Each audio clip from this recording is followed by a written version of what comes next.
suis Fabrice Langlard, le directeur général de l'INSEE, l'institut qui produit les statistiques de référence sur l'économie et la société française.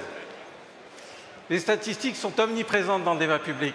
Et je suis sûr qu'en tant qu'entrepreneur, vous passez votre temps à mouliner des chiffres. Les chiffres permettent de poser un discours, de fonder une stratégie, ils rassurent. En même temps, chacun arrive avec les siens. Il n'est pas rare que deux hommes politiques se jettent leurs chiffres à la figure. Il y a une phrase de Mark Twain dans son autobiographie qui dit « There are three lies. Lies, damn lies and statistics. » Il y a trois sortes de mensonges, les mensonges, les sacrés mensonges et les statistiques. Alors, est-ce que les statistiques disent la vérité ou est-ce qu'elles mentent? Je vous propose une réponse en 4 points. D'abord, il y a des statistiques sérieuses et il y en a qui le sont moins. Par exemple, si vous voulez faire une enquête sur la santé dans la population, vous pouvez concevoir un questionnaire, le poster sur Internet, vous serez comme un pêcheur qui jette un filet dans la mer et qui va ramasser des poissons autour du filet. Mais typiquement, les internautes qui vont répondre à un questionnaire sur la santé, c'est qu'ils sont concernés par le sujet. En général, ils seront en mauvaise santé. Et donc les résultats que vous récolterez ne seront absolument pas représentatifs de la population française.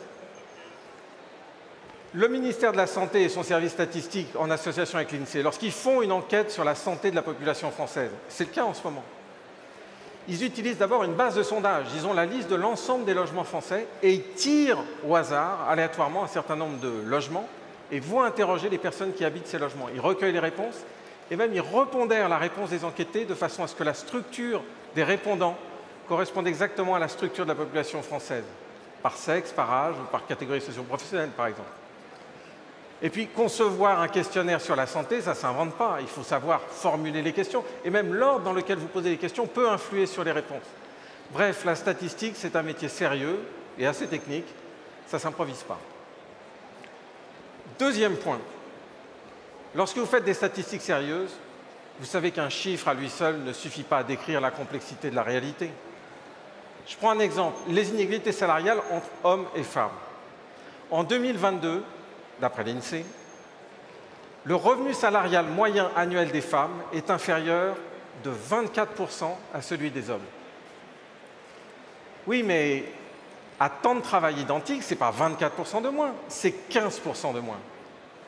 Et à poste de travail identique, ce n'est pas 15% de moins, c'est 4% de moins. Vous voyez que la mise en regard de ces trois chiffres permet de se poser les bonnes questions. Pourquoi en France, les femmes travaillent plus souvent à temps partiel que les hommes?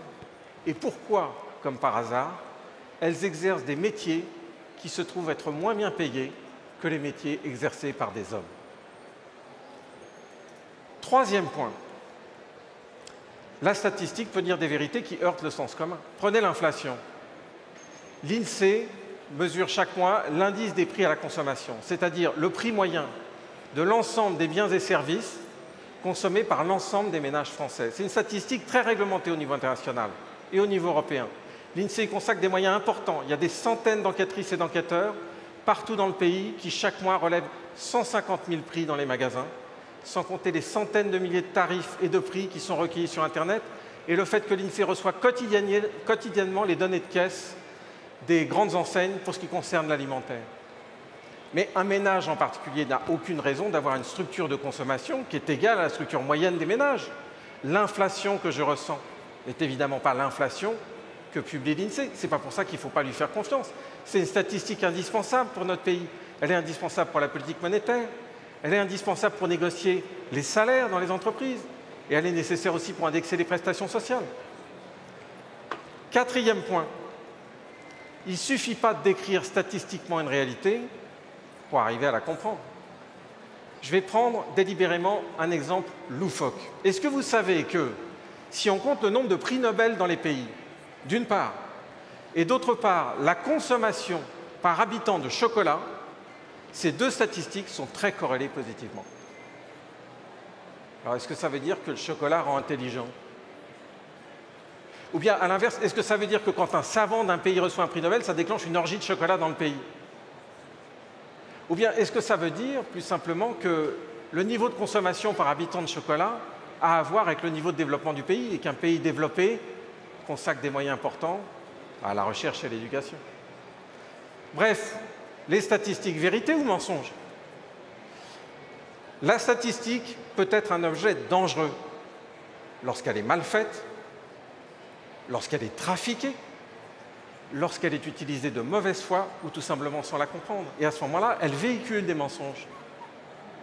Mais l'absence de statistiques est un signal très important, le signal que des vérités sont tues. Récemment, la Russie a cessé de publier ses statistiques démographiques, naissances, décès.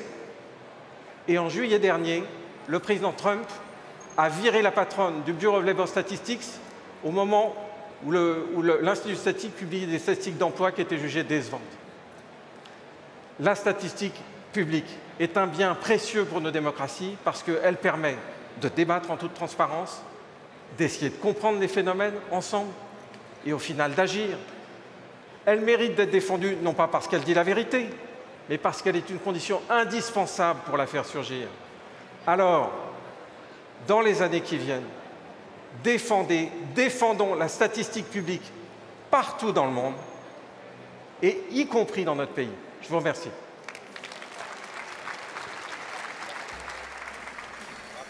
Là, s'il vous plaît, on va vous